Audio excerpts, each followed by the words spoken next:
fear mo, yun ang kumpas mo.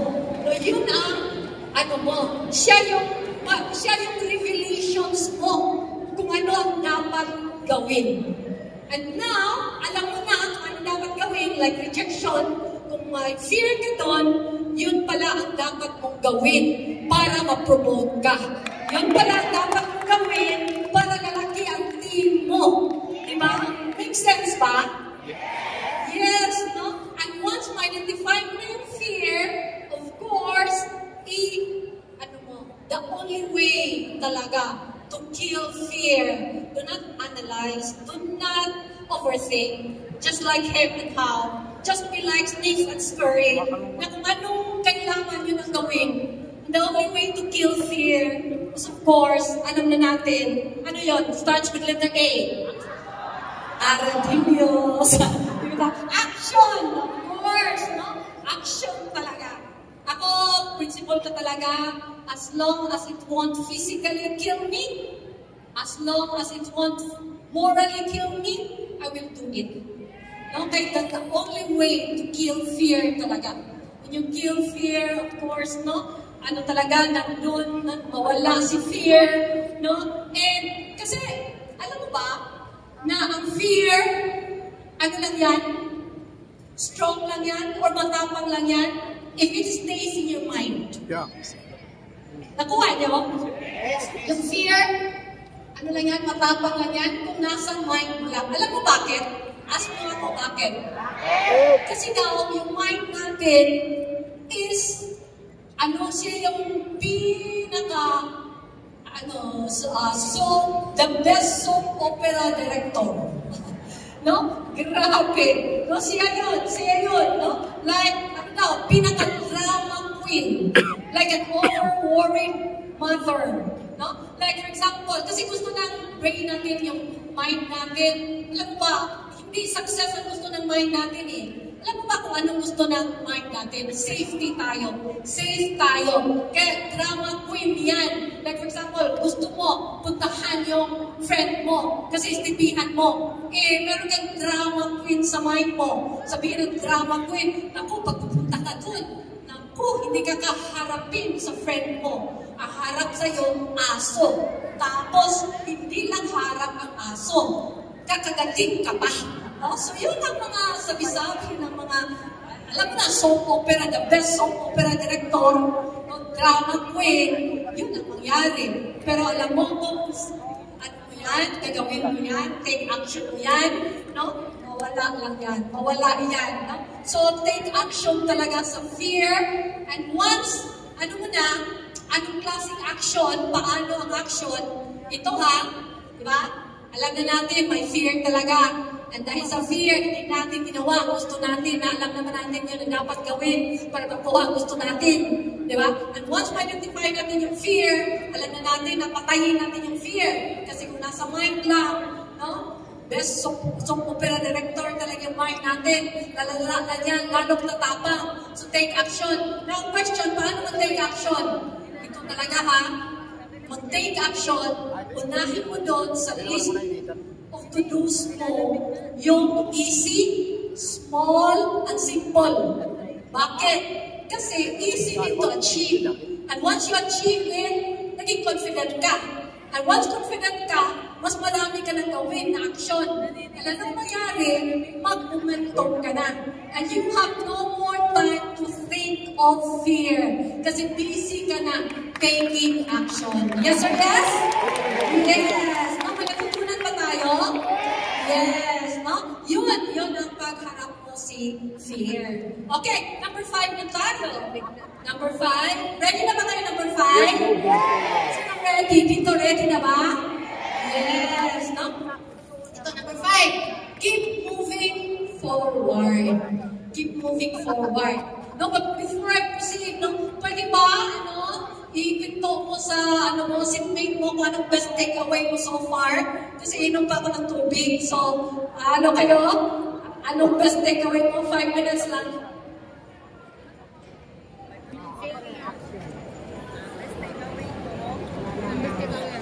Ang best takeaway ko, hanap ng bago. yes. Wala namang luma. Fear is only in the mind. Yan. Hanap ng bagong chicks. Hanap ng bagong chicks. Okay. Yes. Oh, madali na yung 5 minutes ko eh. 1 minute lang. Okay, number 5. Ready na kayo number 5? Kasi ready na ako eh. Number 5. Keep moving forward. No? See how talaga never stop looking for cheese niya. No? Marami siyang challenges, but he never stop. No? So, keep forward lang siya. No, never stop. At nakuha talaga niya new supply of cheese. Saan niya nakuha yung new supply of cheese? Anong station? Nakinig kayo. Okay, next, tingnan mo. Anong sabi nito? When there is movement, there is progress. Ano daw? When there is movement, there is progress. Okay, gusto niya ng story? Yes, story. No, merong story. No, story of Anne. No, yung ano sa inyo, langgam. No, story of Anne. Yung story of Anne, ano siya, he lived in a simple life lang, yung Anne, yung langgam. Tapos, narinig niya na may magandang mountain doon sa malayo. Grand Mountain. Kaya lang, it has a long and full of challenges. Maraming challenges. Pero sabi niya, gusto ko pa rin puntahan. No? So, pumunta talaga siya. Ang totoo, very long at maraming challenges. No? So, na-meet niya si Beetle. No? Tapos, sabi ni Beetle, naku, you are too small. No, hindi mo kaya talaga yan. Ang layo pa ng mountain na sinasabi mo. No? Sabi ng Anne, ang ganda ng sinasabi ni Anne, I may be small, but each step bring me closer. No, sabi niya, no? Ganda, no? Each step, maliit man ako, but each step bring me closer. I will keep moving. Yun ang sinabi niya. So yun, no? Dumaan din siya ng thick grass, tapos mga stones, mga rivers. Grabe talaga. He wanted to quit na kasi ang dami talaga niyang pinagdaanan. No? Pero sabi niya, sarili niya, one more step. Ano sinabi niya? One more step. No, yun ang sinasabi niya. Tapos, yung ano niya, dumaan naman si Caterpillar. Si Caterpillar, sabi ni Caterpillar, you'll never make it. No? Kasi ang layo pa talaga noon. Tapos, look at your legs. No? Ang liliit. No? Sabi ni Caterpillar. Sabi ni Anne, alam mo, anong sagot niya? Ito yung sagot niya. Even if it takes my whole life, no? Gagawin ko pa rin to. Kasi moving forward is better than standing still. Totoo? Yes or yes? Yes! Sana gano'n ang mga distributor, no? Lahat ng distributor, no? Forward is forward, no matter how slow. No? Yun ang sinasabi niya. So yun, ano pa rin, continue pa rin si Anne, no? Marami siyang storms, pinagdaanan, mga thunder, mga heat, but hindi talaga siya nag-stop. Until, ano na yan nangyari? Until he arrived, no? Arrived na talaga siya sa mountain, no? Towering and majestic na mountain, no? And from above, nakita niya yung mga valleys, mga rivers, mga horizons, no? Na ganda talaga, ang ganda-ganda talaga. And na-feel niya na sense of pride, no? Kasi, not because of the mountain, but because he had never given up, no? He never stopped. No, yun ang ano niya, may pride siya doon, no? So, kaya, anong message natin dito? If kaya naman, to climb to the mountain, kaya natin to climb to the ladder of success. Yes, of course. No, ang sikreto lang talaga is keep moving and say one more step, no? Okay, one more goal, one more RMT, one more STP. Ganon. Kasi alam nyo, ako 23 years na ako sa business, di ba? Great opportunity talaga ang lifestyle, see? And the only way to fail is when you stop. yung nag-fail, yung nag-stop lang talaga. And if only they say one more step, hindi sila mawawala. No, napaka-powerful na one more step. Sabihin mo nga, one more step. It doesn't matter na dingin ka pa. It doesn't matter na maliit pa yung check mo. It doesn't matter na maliit pa yung team mo. One more step pa. Yes or yes? Yes. So pag sinasabi ng apply mo, ang bagal mo, iki ka pa, anong sabihin mo? One more step. Sabihin mo, watch out! Ito man pa! Watch out! No? Because each step will bring me closer. I will keep moving. Yan. Ganda, watch out, apply. Because each step will bring me closer and I will keep moving. Yes or yes? Yes! Pag sinasabi ng apply mo, run ka ng run, hindi ka man ang promote. One more step. Watch out, apply. Because each step will bring me closer. I will keep moving. Yes or yes? Yes! No? Post ka ng post. Wala naman nag-like. Watch out! No? Because each step will bring me closer. I will keep moving. Yes or yes? Yes! No, sleepy ka na sleepy. Wala naman nag-duplicate. Ano sagot? Watch out, apply. Because each step will bring me closer. I will keep moving. Ngayon, alam mo na yung sagot. Pag nagalitan ka ni apply, huwag mong sabihin na ako. No? Tayo na. No? Tayo lahat. Okay. Number 5 yun. Number 6 na tayo. Ano yung number 6? Basahin nyo. Monitor the situation. Monitor the situation. Diba si Stephen Curry, palagi nilang tinitingnan yung cheese. Hindi naman biglang nawala yung cheese eh. No? Unti-unti siyang nawala. Hindi lang na-notice ni Hem and How. Kasi wala naman silang paki eh. No? May title talaga sila. No? So naging complacent na sila. Ignore nila yung lahat ng changes. No? Tingnan mo nga, next slide. Ang sinasabi dito, smell the cheese often so you know when it's getting old. No? No? Paano lang? Smell nyo. Amuyin nyo. No? Yung cheese nyo. No? Yung cheese nyo. No? Para alam mo na mabaho na. It's getting old. No? Ugasan mo na lang yung mabaho. No? Anyway, so pay attention to signs of change. Pay attention. Huwag mo ignore. Baka ma-caught off guard ka. No? Diba? So, ano talaga notice all the small changes.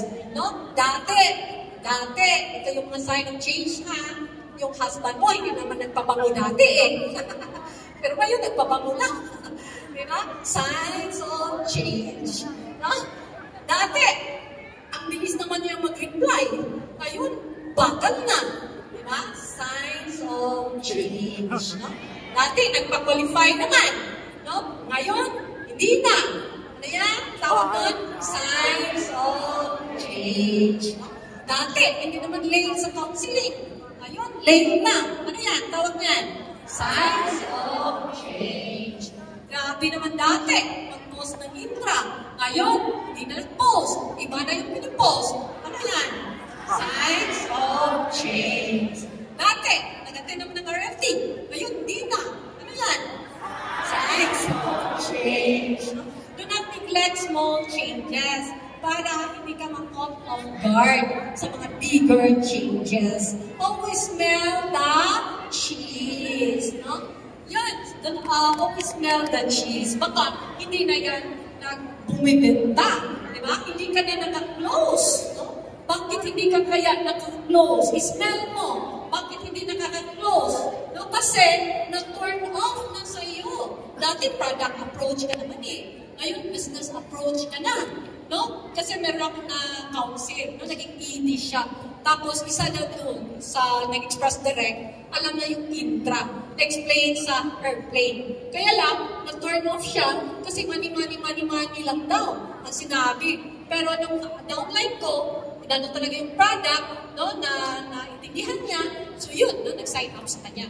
So, siguro tingnan mo rin yun. Baka old cheese na yan, no, smell it. Baka hindi na bumibenta, na business ka lang. No? So, yun ang ibig sabihin nun. Then sa counseling, smell your cheese. Baka hindi na rin siya, nababato na rin siya. Kasi ang pinag-usapan palagi, tingnan mo kung effective pa rin yung ginagawa niyo. Baka wala ng results yan. Time to time, i-check mo rin. Na-smell mo rin yung cheese. No? Para, na kailangan ng palitan. No? Siguro, nababato na siya kasi puro business lang. Puro pera-pera lang. No? Pwede rin kayo magkwento about yung family niya, yung hobby niya, yung boyfriend niya. So yun, pwede yan, no? Tapos yung sa FB, wala na nag-engage. Baka old cheese na yan, no? Yung ginagawa mo. Kasi mega ang mga post mo. So yan, i-check mo, no? Kung anong mga ginagawa mo. Is it still producing results ba? Kung hindi, huwag nang ituloy, no? Kasi sayang yung time, no? Kumukunti na yung tao sa home. Bakit ba kumukunti yung tao sa home? Kasi wala nang excitement. Bakit wala nang excitement? Kasi wala nang bagong tao. Bakit wala nang bagong tao? Kasi hindi na nag-planting. No, yan, no? So, natin, no? Nag-decrease na yung volume. No, ano kaya yun? Bakit, smell yung cheese? Kasi kailangan na ng new tools, no? Siguro. No? Tingnan mo kung ano yung mga bagay-bagay dyan na hindi na siya effective, no? Tapos, review mo style mo. Kasi, baka hype ka ng mga cars, hype ka ng mga check-ins, na-turn off na. No? Siguro, baka pain points ang kailangan sa prospect mo. Di ba? Dapat explore mo rin yun. Yun, no? Keep smelling the cheese. No? Noticing small changes kasi it will help you adapt quickly, no, to the big changes that are about to happen. Yes or yes? Yes. No, may natutunan ba tayo?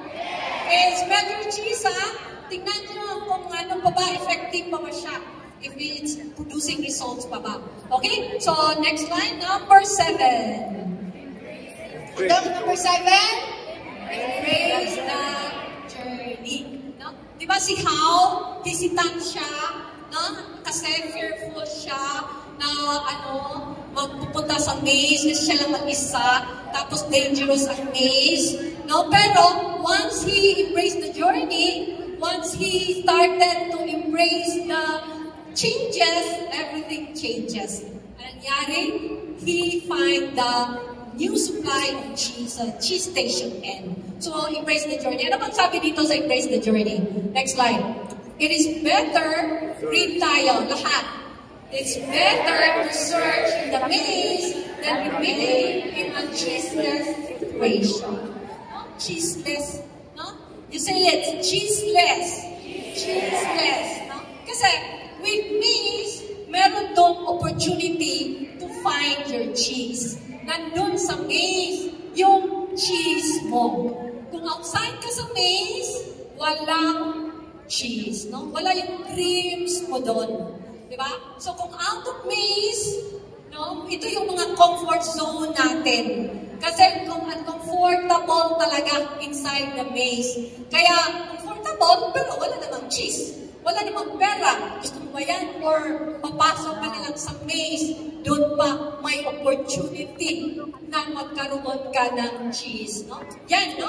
Mga tao to outside sa maze yung wala ng pangarap, no? Na sila, no? Comfort zone na talaga nila, no?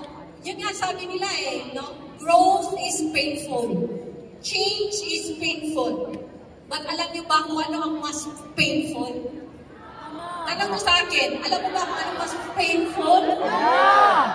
Kung na-stuck up ka down to a place that you don't belong. Diba? Totoo?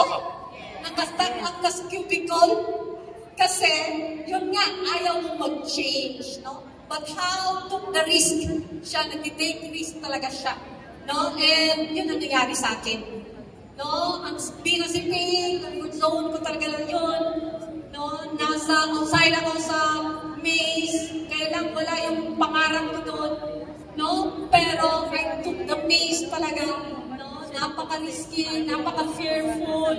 Kasi galing ako ng SGV, di ba? No, mga CPA, alam siguro po yung SGV, it's an auditing firm. Alam nyo, kung kami, punta kami doon, hahatid kami ng rent na car, ganun yung lifestyle namin, no? Snack sa morning, snack sa afternoon, no? Muntik na lang kami magmasahiin para lang maganda yung audit findings namin. Pero nung pumasok ako dito, no? Grabe talaga, no? Yun nga, hindi ka imbita rin sa reunion nyo kasi magkapistahan mo na intra. Ganun, di ba?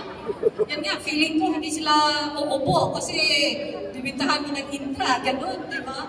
Tsaka, grabe talaga, no? Kahit nakaupo ka, kunin yung chair, no? Kasi gagamitin, di ba? Yung social self-esteem, nawala talaga.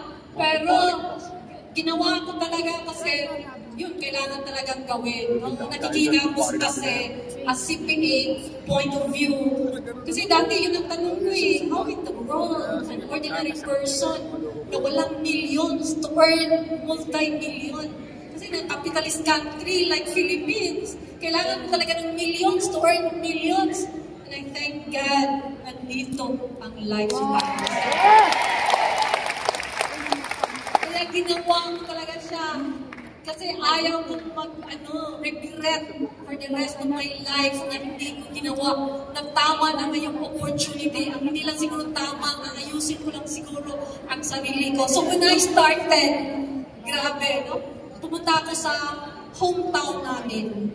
Ang hometown namin, 33 kilometers yung hometown namin. Tapos nag-jeep lang ako, umuulan pa. No? Tapos pagdating ko sa bahay, nandun ang mama ko. No, buti na lang nilagnat siya. No? Nung dumating ako. Kasi intra yung benta ko, intra yung ibenta ko. So that's the only time na natutuwa ko na nilagnat ang mama ko. No, tapos, yun, no, si mama bumili sa akin, not because gusto niya, but because naawa siya. No? So yun ang first sale ko. Tapos yung pangalawa, Norwegian naman ang kinakausap ko. No? Hindi ko alam kung sino mas malugtot yung English sa kanya ba o sa akin. Pero English kami nag-English. No? Ang ending, kumuha siya. No? Hindi ko alam dahil naintindihan niya o hindi niya naintindihan.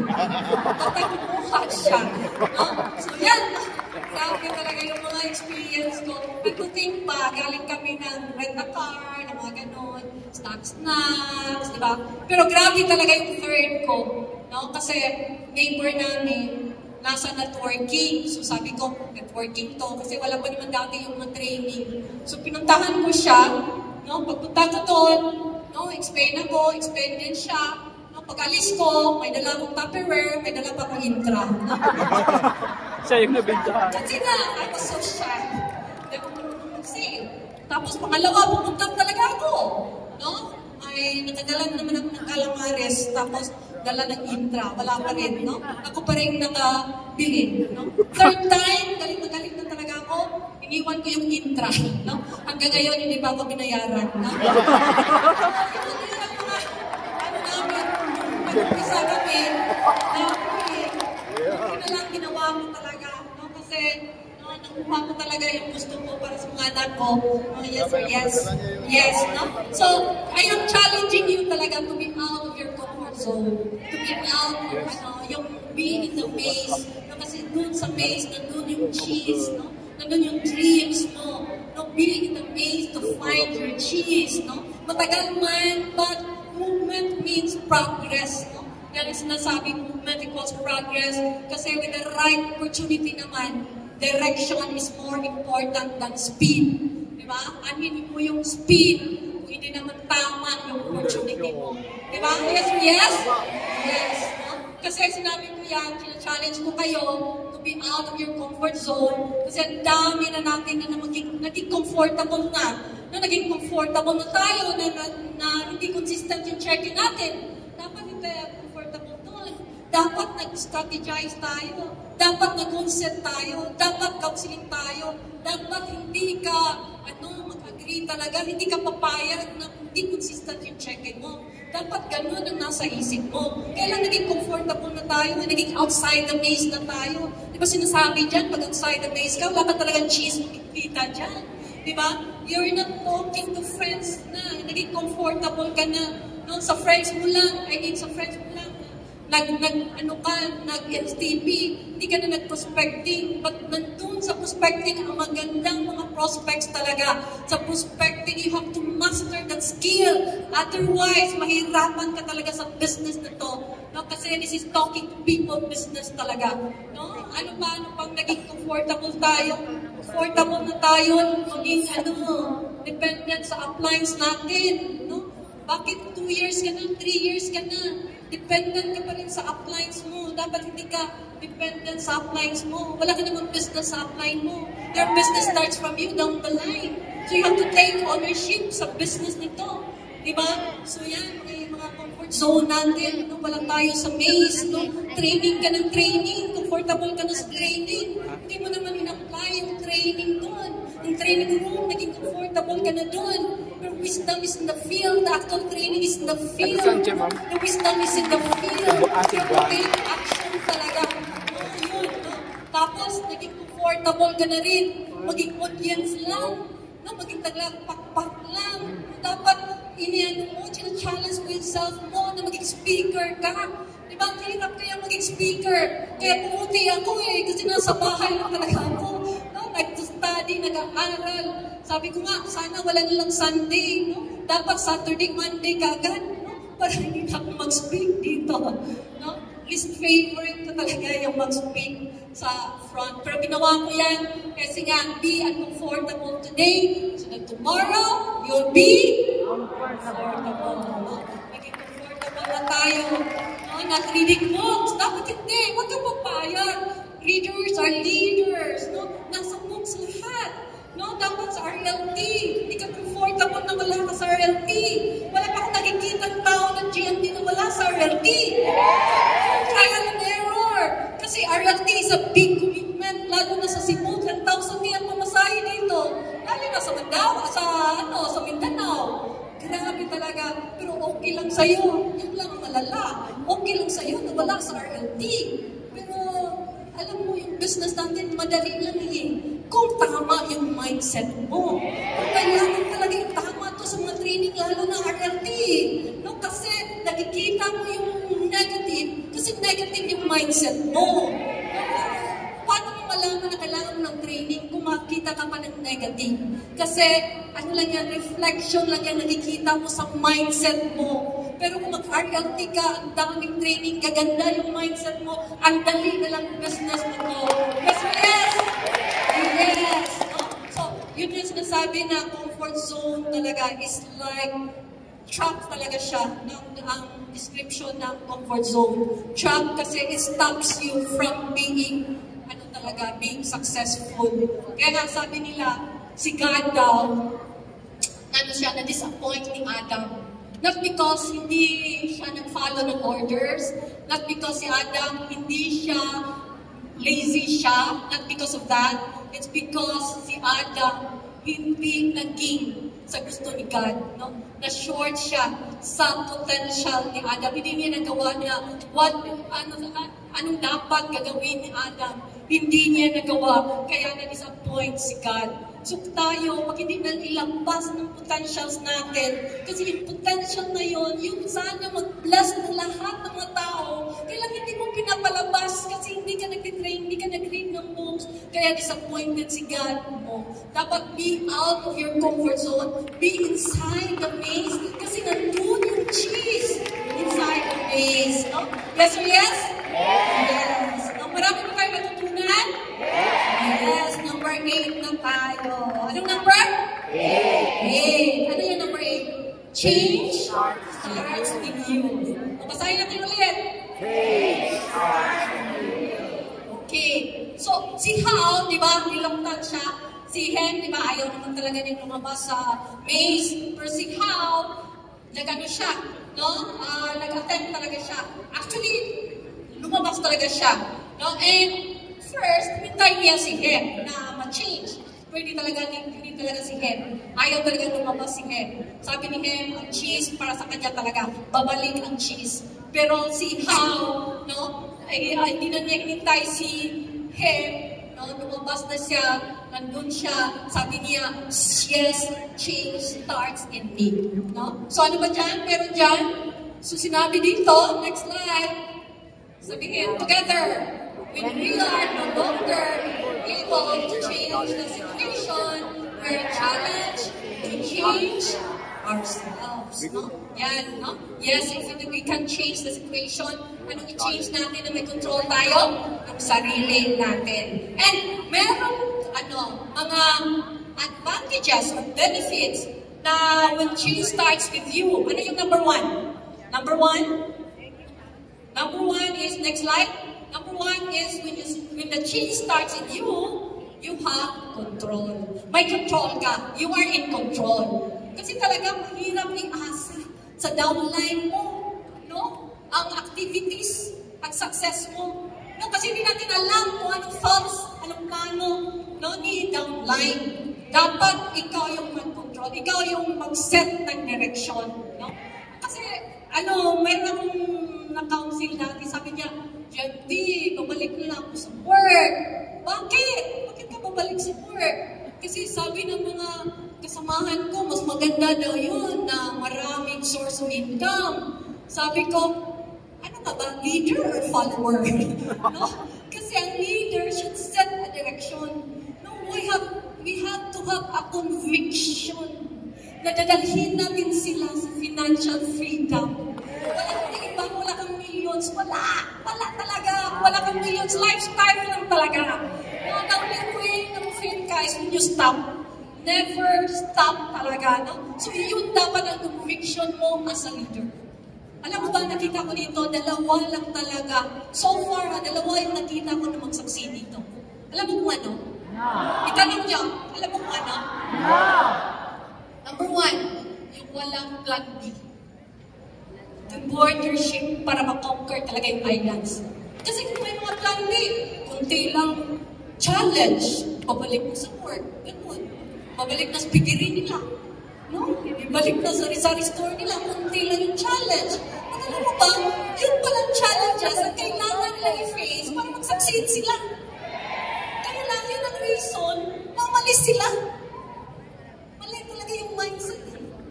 No? So yan, pag walang plan B, magsasucceed talaga. No? Kasi wala silang ibang option. Ito lang. Binibore na nila yung ship nila. They have to conquer their islands. They have to conquer the GMV ship. Yes, yes! Yes! No? Ang pangalawang nakita ko dito, no plan B, number 2, malaki ang pangarap. Kasi pag malaking pangarap, hindi mo na makita yung rejection eh. Bakit? Sa laki ng pangarap mo.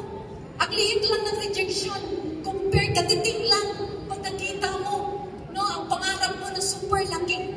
So yun ang malaman mo. How do I know na malaki yung pangarap ko? You will only know kung makikita mo yung rejection. Makikita mo yung price cutting. Yun, maliit mo yung pangarap mo. Kasi nakikita mo pa ang rejection, ang mga negativity. Dapat wala na yan kung malaki ang pangarap mo. Yes!